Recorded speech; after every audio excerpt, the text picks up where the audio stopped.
नमस्कार, मैं हूं डेज़ी और आपका स्वागत है गपशप न्यूज पर। अभिनेता रणवीर शौरी इन दिनों जमकर सुर्खियों में है। वजह है 7 अक्टूबर को ओटीटी प्लेटफॉर्म एमएक्स प्लेयर पर उनकी वेब सीरीज हाई रिलीज के लिए तैयार है, जिसकी कहानी का आधार है एक काल्पनिक ड्रग्स।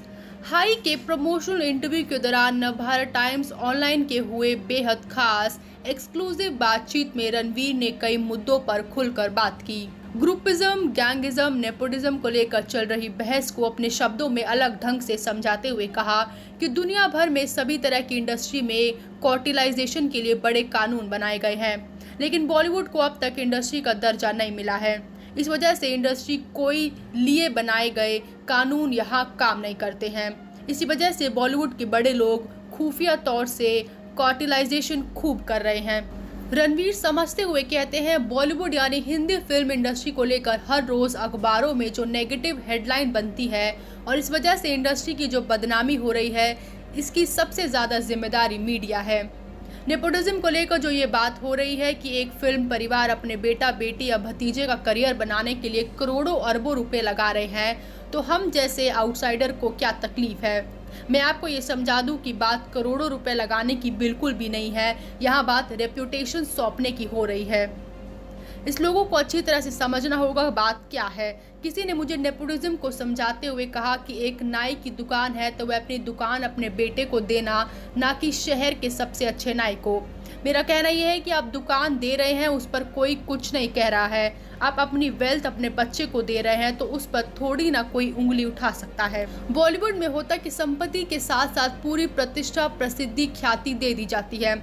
अब भले नाई के बेटे ने कभी भी बाल ना काटे हो, लेकिन गुडविल ऐसी बन जाती है जैसे वही नाई का बेटा अब सबसे बेहतर नाई है। ये बात हो रही है नेपोटिज्म की। आप अपना शॉप या संपत्ति दीजिए अपने बच्चे को, कोई कुछ नहीं कह सकता। आपकी अपनी संपत्ति है, आप चाहे अपने बच्चे को दीजिए चाहे अलग लगाइए, हमारा क्या लेना देना है। लेकिन ये संपत्ति के साथ प्रसिद्धि देने का क्या सिस्टम है, यही प्रॉब्लम है।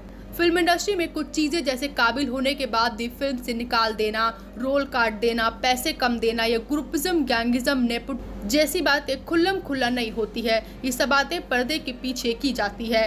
हाँ, मैंने देखा एक बड़ी फिल्म में मेरा पूरा रोल काट दिया गया था और फिल्म के सेकंड पार्ट ने मुझे बिल्कुल भी नहीं रखा, क्योंकि मैंने सवाल किया था कि आप पैसे भी दे रहे हैं, रोल भी काट रहे हैं, ऐसा क्यों कर रहे हैं आप मेरे साथ। कई बार ऐसा भी हुआ है मेरे साथ कि कई स्क्रिप्ट के लिए मैंने हामी भरी, सारी बातें हुई, लेकिन बाद बिना जानकारी दिए वह फिल्म किसी बड़े फिल्म परिवार के भाई भतीजे के साथ बनाई गई।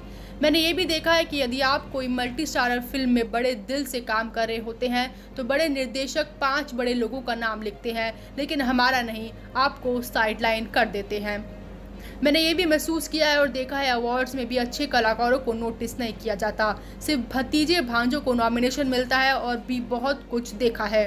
उनका कहना है प्रॉब्लम यह है कि हमारी फिल्म इंडस्ट्री का इंडस्ट्री स्टेटस भी नहीं है तो वह कानून भी लागू नहीं होते हैं। हमारी फिल्म इंडस्ट्री इतनी बड़ी है लेकिन उससे इंडस्ट्री स्टेटस नहीं जाता है। बॉलीवुड अनऑर्गेनाइज सेक्टर की तरह चल रहा है। अब ऐसे में इंडस्ट्री के जो बड़े प्लेयर हैं वे आपस में खुफिया तौर से कर्टिलाइजेशन करते हैं और पूरा मार्केट कॉर्नर कर लेते हैं। समस्या ये है हमारी फिल्म इंडस्ट्री की।